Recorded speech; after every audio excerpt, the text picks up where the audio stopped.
for your chain swinging, clang clang, and it costs a lot. Bitch, I'm always at the guala, yeah, and you are not badass beat. Keep on going till you hit the spot. Whoa, I'm a big bag hunter with the. Baik, kami akan menjelaskan tentang hukum kedua termodinamika. Hukum kedua termodinamika.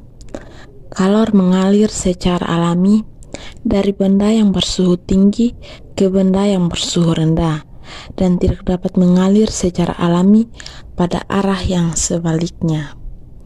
Bunyi hukum kedua termodinamika. Proses suatu sistem terisolasi yang disertai dengan penurunan entropi tidak mungkin terjadi.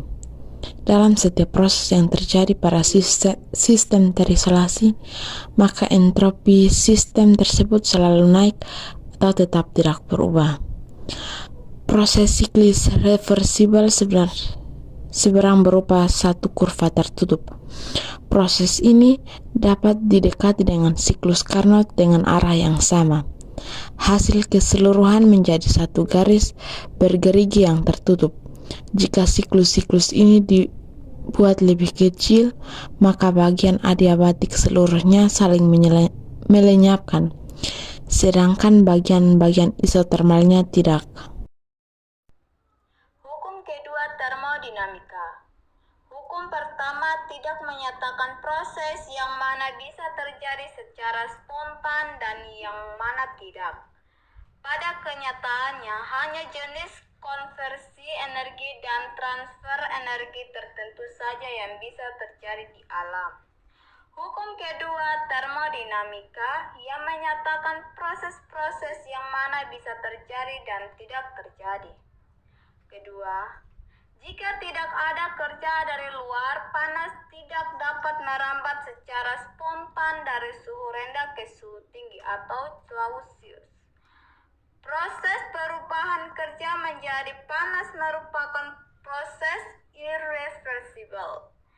Jika tidak terjadi proses lainnya atau Thomson-Kelvin plan, suatu mesin tidak mungkin bekerja dengan hanya mengambil energi dari suatu sumber suhu tinggi kemudian membuangnya ke sumber panas tersebut untuk menghasilkan kerja abadi atau ketidakmungkinan mesin abadi. Mesin Carnot adalah salah satu mesin reversibel yang menghasilkan daya paling ideal. Mesin ideal memiliki efisiensi maksimum yang mungkin dicapai secara teoritis. Ada proses termodinamika. Terjadi dua proses. Yang pertama, proses termodinamika yang berlangsung secara alami, seluruhnya disebut proses irreversibel. Proses tersebut berlangsung secara spontan pada satu arah tetapi tidak pada arah sebaliknya. Contohnya, kalor berpindah dari benda yang bersuhu tinggi ke benda yang bersuhu rendah.